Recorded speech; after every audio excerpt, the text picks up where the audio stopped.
The year is 1970, and as time-traveling movie producers, we have been sent back to fix the much maligned sequel Beneath the Planet of the Apes. Can we do it? Stay tuned. Cue the intro.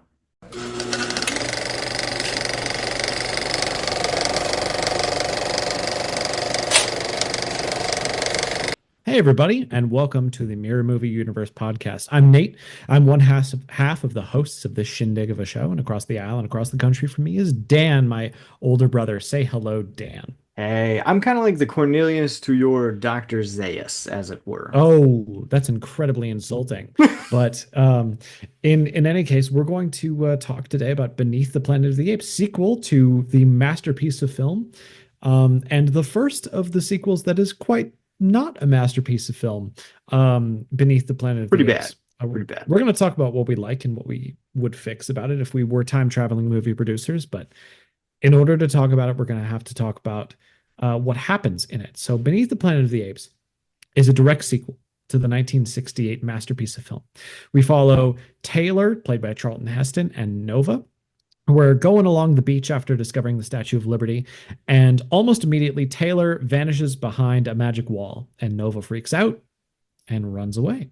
If you want to know more about why she would just freak out and she's not very smart, watch the first episode. I recap the whole darn thing. So, Nova finds this other astronaut who has landed in a very similar place. He's been sent to rescue Taylor. His name is Brett. Is he important? Not really. He's really only there because Charlton Heston didn't want to come back for the sequel and is only in it for about 30% of it. So Taylor is gone. Brent is in, and Nova is with him. She brings him back to the Ape City, where Dr. Zaius and this new guerrilla general, I'm going to call him Warmonger McGee. I don't even remember his name. Is they're stirring up all of the guerrillas in the Ape City to invade into the Forbidden Zone because they're rather freaked out by it. There's lots of stuff going on there, and they want to invade it. Brett and Nova get captured. They encounter Cornelius and Zira, and Cornelius and Zira are like, "Yo, you should be quiet. You should not talk because apes, don't think that humans can talk." So they live as humans do in the cages, for a little bit. We're just rehashing the first movie for a while. They escape. They get recaptured. They escape again.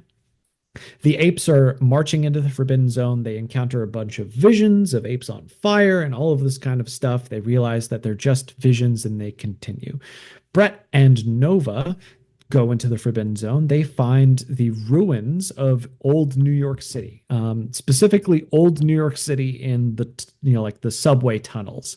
And Brett realizes what Taylor found out last time is that this is the Earth in the future and it's been nuked and all of this kind of stuff. And uh, he gets captured by the people who are running New York City underground, and they're these mutants. And these mutants look like us, but underneath you peel off their faces, and they're all messed up by radiation. And they worship like this super atomic bomb. And they meet Taylor under the surface. Taylor has been captured by these same guys. Brett and Taylor have a fight because the mutants are making them fight each other. Nova, who's been unable to speak for the last two movies. She screams Taylor's name for the first time. It breaks him out of the spell. They fight the mutants. The apes come in. The apes fight the mutants. They're all fighting each other.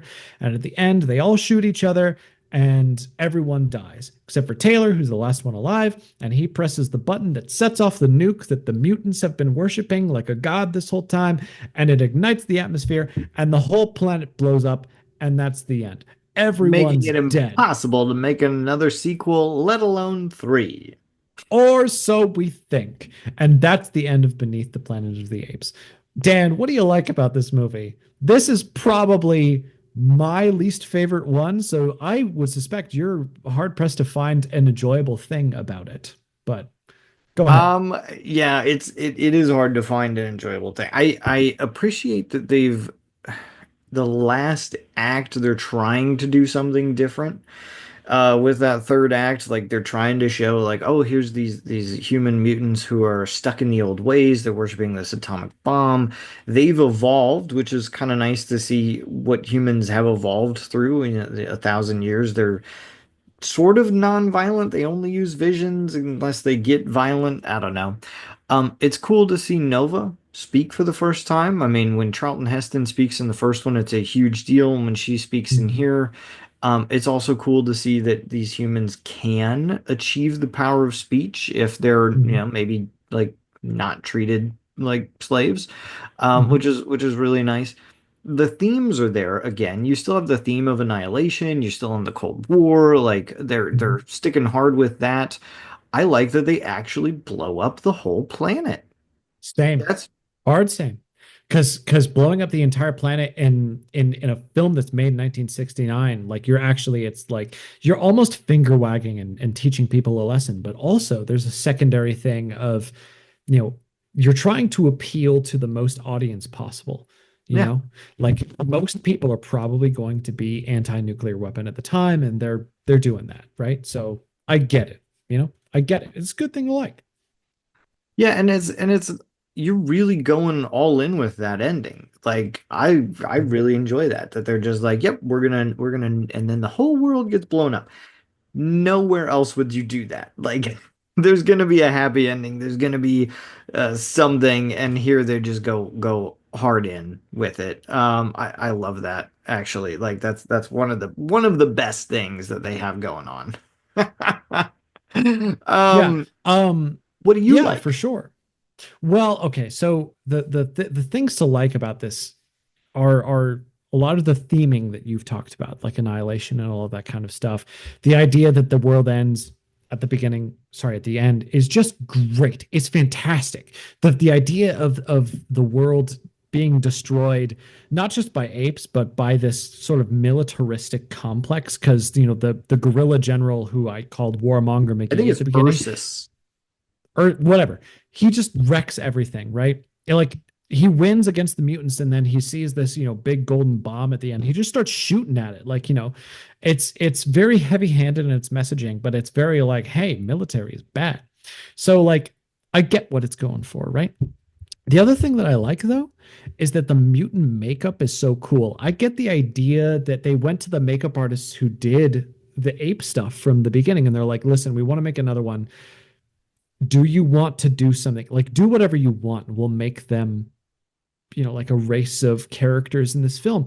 And because like the mutant makeup, like the mask pull off, it doesn't look great today, but at the time it probably was innovative, and shocking. And so I get the idea, the inkling that the creators of this film went to the makeup artists and were like, do something, do whatever you want, we'll make them like gross and the villains of this movie. And that's where the mutants came from. I get that idea both from this film and both from Battle for the Planet of the Apes, which is the fifth one. The mutants show up again.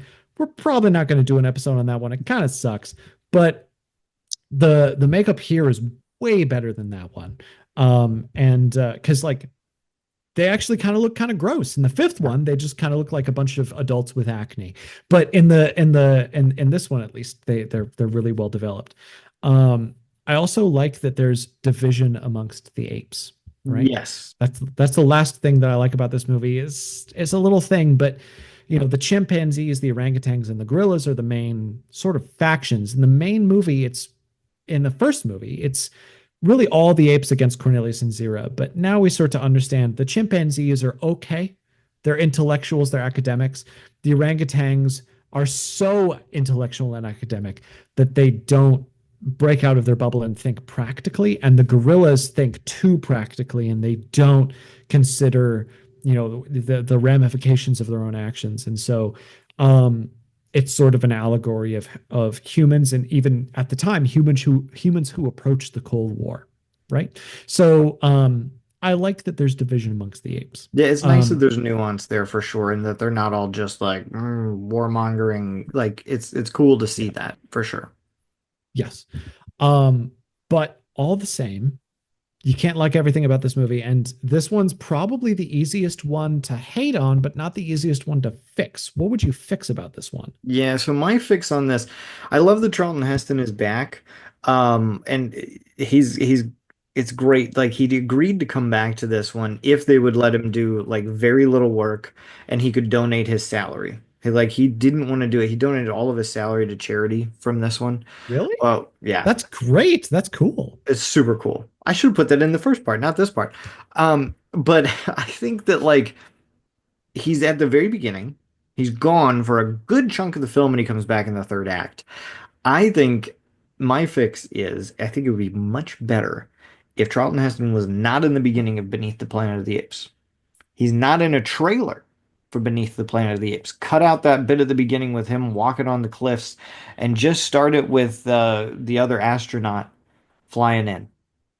So that the reveal that he's alive is huge. And the mystery of whether or not he's alive is more intriguing because like him disappearing behind a rock wall, you're like, what? What? And then what happens? But if you take him out of it completely, the audience has genuinely no idea what happened to him. Is he alive? We know Nova from the first one, but maybe he's not in this one. And this is kind of standard fodder for sequels. If you can't get the same people doing the same things, saying different words, you get different people doing the same things, saying different words.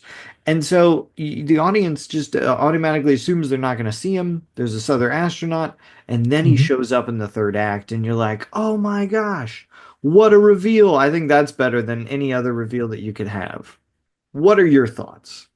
Well, so, that's tough because so much of this movie is a rehash of the first one. They get a guy who looks like Charlton Heston and they put him in a cage like Charlton Heston was in a cage with Nova and Cornelius and Zero. Like the entire middle of this movie is just more It's of the same because they it know that is sells. 100%.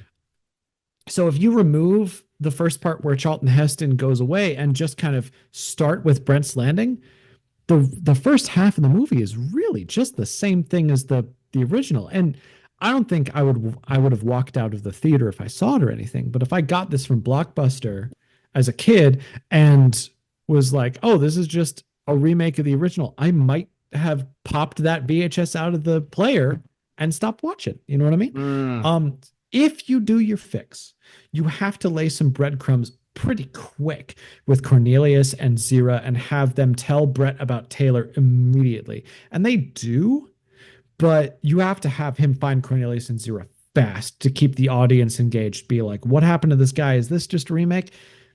If they finds Cornelius and Zira quickly in the narrative of the film, you can play with this and do some damage with it.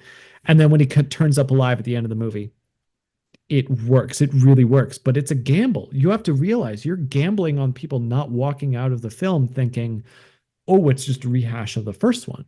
Um, it's Oh, tough. I know. I think it's And you can't use his name to sell tickets because I said take him out of the trailer too. Like, I don't want to know oh that he's in it. I want that to be a big shocker. And in 1970, that's probably not the way that you go. You say, he's definitely here. Look, he's here in the first 30 seconds, right? yeah. I mean, they have him in the trailer. And I can only think of a couple of movies in history that have done that. Like Matt Damon was removed from the Interstellar thing because him coming back to life was a shock in that whole thing. But Charlton Heston on a Planet of the Apes, that's a gamble. It's a gamble that they pay off with in the next movie, but for now, like that's rough. Oh, I, Like I agree. I agree. I don't know if it'll there might work, but that's what no no I no it am tossing out. it'll work so far as like this movie will be better, but you might not make more sequels after this. If you're Ah, willing to if you're willing to play that gamble, your fix is perfectly serviceable. But um yeah. what's Um your fix for Beneath the Planet of the Apes? well crap. So I like that there's division among the apes, and I'd like there to be a little bit more. Um, Dr. Zaius is a fascinating character to me because in the first movie, it's established that he kind of knew, but sort of, denied in his heart of hearts that the apes evolved from humans. And it's tough because in the second movie, he goes with this warmongering gorilla and is kind of on his side for the whole time. And at the very end, he's with him up until the very last battle in the mutant chambers at the end of the film. And I would like a little bit more division. You know what I mean? Mm-hmm. Because there are the in the middle of the film there are these visual effect shots where there's a bunch of apes burning and it's really just visions that the mutants have put up. Right. Um Zaius is the one who's like, "Oh, it's not a vision, it's just fake." I would like that to be Warmonger McGee, the gorilla, and not Zaius. I would like Interesting. Zaius to I'd like Zaius to earlier realized some error in his ways and trying to, try to stop this campaign, this march into the Forbidden Zone, um, and make it just a little bit easier, not easier, but to be on the side of Cornelius and Zira. I would like him to realize the error of his ways, because him being on the bad guy side doesn't add anything to the antagonism of the film. The apes are just as dangerous, and Cornelius and Zira leave the film like halfway through when the apes start marching, right? Where did they go? We'll find out in the next movie. But Zaius being a little bit like, oh, hey, wait, maybe we don't want to attack. Maybe we want to let these people live. Like that plays into his intellectual academic side a little bit. It brings him around and it gives the audience a little bit of hope along the way. And there's not like this, there's a chance. And when that chance erodes slowly but surely, and the gorillas, the apes still keep marching towards the mutants, that, brings some dread into the tension. That's what I think. I would make Zaius try to stop it a little bit. Um, but I don't know. That versus Charlton Heston being removed, I think it makes it lowers the stakes but makes them more interesting if Zaius isn't with the gorillas. But Charlton Heston lowers the chance of there being sequels but makes the movie better. I Yeah. don't know which one I would pick, but I think that we've both come up with somewhat intellectually stimulating fixes for this film. So I think so yeah. for me is I would do if you're gonna do anything with Zayas, I would have him kind of state outwardly that he's trying to keep the peace with the gorillas. Maybe in a Mm, scene with Cornelius and Zira and just be in there to like, wow, I can't believe that you're like kowtowing to them or whatever. And he's like, they are the strong ones, and I'm mhm. barely keeping them in check. Just a Yeah. little line like that to make it so that when he is going along with them, it's not because he believes in them, it's that he's waiting for an opportunity and he's scheming and he's trying to find a way to turn the tide, but he also knows that he can't just fight them, he'll lose. And Right. so you get a little more intrigue with the factions together, maybe. And you do, because like this is 1969. What is the United States doing with its military? We're getting into Vietnam, right? Mm, And this hapless, like, this march into the Forbidden Zone and facing these things and ultimately arriving at a goal that destroys the world is at its very base an allegory for the United States getting into the Vietnam War, yeah. right? If you want to give Beneath the Planet of the Apes the biggest credit you can, right? It's it's an allegory for the United States getting into Vietnam, and giving an academic or a higher level academic a little bit of adversarial thing into that and saying, well, the guerrillas, in this case, the United States military getting into Vietnam, they're too powerful. Like that's an interesting play there. Hmm. I think that works, right? Um, and we talked about in the first movie, there are these themes of annihilation, that come about because of the Cold War. I really think that this this action in this film is an allegory for the United States involvement in Southeast Asia. Now that I think about it, so it plays. It doesn't make it a better movie, but it makes it more interesting for me as an adult. Your thing makes it a better movie. What do you think, audience? What do you like? Which of the fix would you which of the fixes would you select here? Yeah, and what Because would you do to make this movie infinitely better if you could time travel back to 1970 or 69 when it was being made and make a change as a producer? What would you yeah, do to make Beneath the Planet of the Apes as good as, if that's even possible, the original? yeah. I mean, would you take Charlton Heston's salary, completely not have him in the film, and make it a little bit more interesting with the money? I mean, he's got to be a high paid actor at that point. Or would you do what Dan did and remove him partially? Or make this whole thing an allegory for the military industrial complex? It's up to you. Yeah. Anyway, Yeah. Sound off in the comments. Subscribe so that you're not going to miss Escape from Planet of the Apes, my favorite of the original Planet of the Apes movies. really? I know, it's Really? really good. Okay. Well, All right. can't Well, we'll wait catch for you next that. That'll episode. be fun. Uh, that'll be next week. Um, so do that and like it if you like it. We appreciate your time watching it and go back and check out the original Planet of the Apes films if you haven't. They might be a little tough to find, but they are interesting, if nothing else. I think the first one's fantastic, and the second one is at least fun. We'll see as they go. Next time, we'll do the third one. All right. Thank you, everybody. God bless. See ya.